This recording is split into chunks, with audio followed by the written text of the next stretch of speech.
Ang patuloy na labanan na nangyayari ngayon sa Shinjuku ay tila ba'y mas lalong lumala matapos may pasakamay kay Sukuna ang pag-activate ng merging. Pero ngayon, sa pagdating ni Yuta ay tila ba'y nabuhayan ng ating mga bida dahil ngayon na lumabas na ang full chapter para sa chapter 249 ay sa wakas ay masasaksiyan na natin ang napakaangas na labanan between Sukuna at Yuta. This is Mr. Armageddon at huwag na natin patagalin pa. Let's go!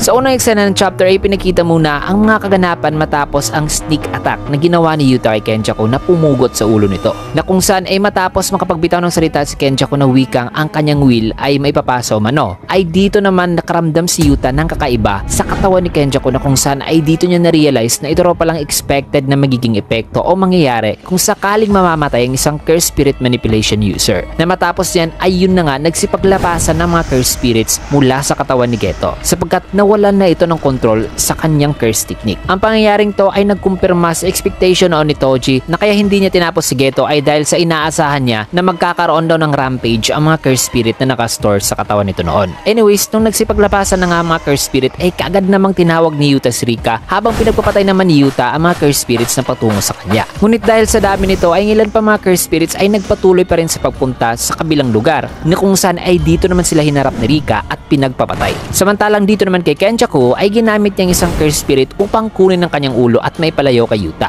Na matapos makalayo ay dito siya kagad nagdagdag ng rule na ang pagbibigay ng permission kay Megumi na vessel ni Sukuna sa mangyayaring merging, in which ay inaprubahan naman kagad ng Kogane. Kaya matapos nakapagdagdag ng rule ay habang nasa itaas ay nagsalita naman dito si Kenjaku na wikang obviously may insurance o backup plan naman daw siya sa sitwasyon na to ngayon. Nadagdag pa niya na ang succession ritual daw ay naipasakamay na niya kay Sukuna at ang tanging natitira na lang daw para sa kanila ay ang pagiging parent o foundation daw ni Sukuna sa merging na mangyayari sa tulong ng Calling Game ritual. Na maya-maya pa ay may kita naman ang katawan ni Tengen na nasa gitna nitong curse spirit na kasalukuyang nagdadala sa ulo ni Kenjaku. Nalaking gulat ni Yuta nung nakita niya na ang katawan ni Tengen ay lumiit at parang naging isa ng embryo. Na matapos niyan ay diretsong pinadala naman ni Kenjaku ang bagong form na Tengen dito kay Sukuna na sa sobrang bilis ay di na ito naabutan pa ni Yuta. Kaya naman ang nagawa lang ni Yuta dito ay ang masaksak ang ulo ni Kenjaku. Pero bago tuluyang na maalam si Kenjaku ay nagsalita pa ito na sabing hindi raw niya masabing ang enjoyment niyang na-experience ngayon ay isang 1,000-year worth of fun. Pero gayon pa man ay masaya raw siya na ang huling nakalaro niya o ang nakaharap niya ay si Takaba. Kaya ngayon ay papasakamay na lang daw niya kina Sukuna ang lahat dahil sigurado raw siya na from here on out ay magiging masaya na raw ang mangyayari. Na matapos makapagsalita ay dito na siya tuluyang tinapos ni Yuta. So it appears na yun na nga ang katapusan para kay Kenjaku, which is medyo nakukulangan lang ako mga kaibigan. Pero kahit patay na siya, ay nagtagumpay naman itong mapa-inherit ang kanyang will dito kay Sukuna. Kaya na may matapos niyan ay back to present dito sa Shinjuku, ay dito ay parang sinisisi ni Yuta ang kanyang sarili sa kanyang ginawa dahil ngayon ay napapansin niya na bumabalik na raw ang reverse curse technique output ni Sukuna na di na raw magtatagal pa ay magagamit na raw muli ni Sukuna ang kanyang domain expansion. At kasalanan daw niya ang mga nangyayari ngayon sapagkat kung nandito pa lang daw siya kanina ay hindi daw sana matatalo si Guruma, na kung di lang daw sana siya ang pumunta kay Kenjaku, na kung si Maki na lang daw sana yon, eh baka nagtagumpay na raw sila sa planong pagtapos kay Sukuna gamit ang Executioner Sword. Pero dagdag pa ni Yuta na hindi rin daw kasi kakailangan na daw talaga ng tulong ni Rika ang pagpaslang kay Kenjaku sapagkat ini-expect daw talaga nila na magkakaroon daw ng rampage ang mga curse spirits kung mapapaslang nila si Kenjaku, na assuming na ang dami ng mga curse spirits ay sing dami pa sa mga curse spirits na pinakawalan noon ni Kenjaku sa Shibuya. Kaya na may matapos ang kanyang mga pag-iisip na yan ay dito na mabilis na kumilos si Yuta at Rika at gumawa ngayon ng distraction si Rika sa harapan ni Sukuna upang maka-atake si Yuta. Ngunit sa pag-atake dito ay nagawa lamang ni Sukuna ang mahawakan ng katana ni Yuta. At habang hawak-hawak ito ni Sukuna ay may napansin naman si Yuta na sa pamamagitan daw ng paggawa ni Sukuna ng mga maliliit na mga slashes dito sa kanyang kamay ay nakabuo daw si Sukuna ng mala chainsaw mechanism ng mga slashes na naghihintulot kay Sukuna na parang mahawakan ng katana without even touching the blade. In other words ay nakabuo si Sukuna ng isang slashes na para bang nagsiserve as a infinity tulad sa curse technique ni Gojo na infinity. Kaya parang ang blade ni Yuta ay hindi talaga nakadampi sa kamay ni Sukuna. Isang genius defensive move para kay Sukuna mga kaibigan. Kaya na may without wasting any more time ay binitawan na lang ni Yuta ang kanyang katana. At dito ay napansin naman ni Sukuna ang biglang mabilis na pagkilos ni Rika, kaya na may dito ay nagawa ni Sukuna ng masuntok si Rika habang papaatake sana ito sa kanya. Ngunit sa paggawa nito ay nagtagumpay naman si Yuta na masuntok ang kanyang tiyan na ikinainis naman ni Sukuna dahil natamaan ang kanyang isang bibig. Dali-dala namang kinuha ni Yuta Yuta ang kanyang katana at nag-attempt pa ng isang atake na naiwasan naman ni Sukuna. Samantalang si Rika ay nakahanap naman ng isang bagay para atakihin itong si Sukuna na mabilis namang winasak ni Sukuna. Pero nagawa naman ni Rika ang masuntok si Sukuna na nagpa-atras sa kanya, habang si Yuta naman ay nag-attempt ng isa na namang atake na nagawa na namang ma-deflect ni Sukuna. At habang nasa gitna pa sila ng mga sunod-sunod na pag-aatake na yan, sa isipan naman ni Yuta ay napasabi siyang ang lahat daw ng kanyang iniisip kanina ay isa lamang daw mga excuses. Sapagkat kasalanan daw talaga niya sa kung bakit napunta si Yuji sa ganitong sitwasyon ngayon. Dahil sa kanyang kagustuhang tapusin si Kenjaku. Kasi alam naman natin na ipinangako talaga ni Yuta sa kanyang sarili na siya talaga ang tatapos kay Kenjaku. So upang makapag-take responsibility sa kanyang mga actions ay dito'y hindi na nag-aksaya pa ng panahon si Yuta dahil laking gulat ni Sukuna nang biglang kuminang ang singsing ni Yuta dahil sa nag-activate na pala ito ng kanyang domain expansion na may pangalang True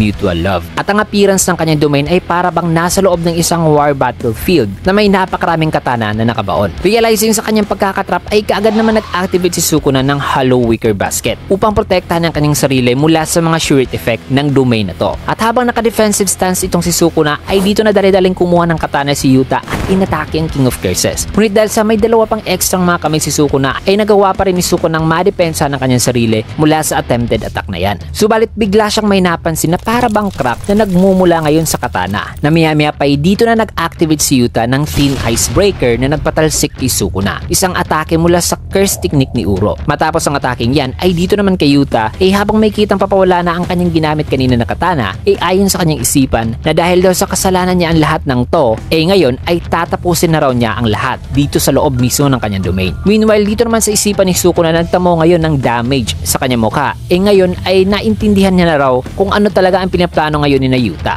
At mula daw sa memories ni Megumi ay alam na raw niya ang tungkol sa curse technique ni Yuta at ang tungkol din kay Rika. Dahil pa ni Sukuna na plano daw ni Yuta na sort of parang masil daw ang kanyang isang bibig at dalawa pang mga kamay sa pamamagitan ng pag-maintain sa kanyang Hollow Wicker Basket upang hindi siya matamaan ng Shuriken effect ng domain ni Yuta. Na malakas ang kutob niya na ang Shuriken effect daw na inilagay ni Yuta dito sa kanyang domain expansion ay ang curse technique daw ni Angel na isang curse technique na napaka-effective sa kanya. Ayon pa kay Sukuna na bagamat dito sa loob ng domain ay masabi niyang walang restriction daw ang pag-aatake ni Yuta ng mga copied curse techniques malakas pa rin daw ang kanyang kutob na maaaring ang magbibigay doon sa kanya ng finishing blow ay si Yuji Itadori na may kitang nasa loob na ngayon ng domain ni Yuta mga kaibigan. Na ayon pa kay Sukuna ay ang ability raw ni Yuji na kayang makatama o makahawak ng soul ng isang tao ay maaaring gagamitin daw nilang susi upang mahiwalay daw ang kanyang soul sa katawan ni Megumi. Na dahil sa mga pag-aanalisa na yan ni Sukuna ay dito ay napatawa siya na sabing sa wakas nabigyan na raw ng role itong si Yuji na matapos niyan ay dito na makikita ang apat na naghahanda na sa kani-kanilang next move. So isa pala talaga ang domain expansion ni Yuta sa napakaangas at napaka-OP na domain expansion. Isipin mo mga kaibigan na ang lahat ng kanyang mga katana ay may naka-imbued na copied curse technique and it seems na by attacking the target ng kanyang katana ay dito na-activate ang copied curse technique. Also ang shirt effect nito ay maaaring nakokontrol ni Yuta sapagkat di tinatamaan si Yuji ng shirt effect na domain. At para bang napipili rin ni Yuta sa kung anong klase ng shirt effect ang kanyang ipapa-implement dito and in this case ay malaki ang tsansa na ang kanyang gagamiting sure hit effect ay ang curse technique ni Angel. Also from this chapter mga kaibigan ay ibinunyag na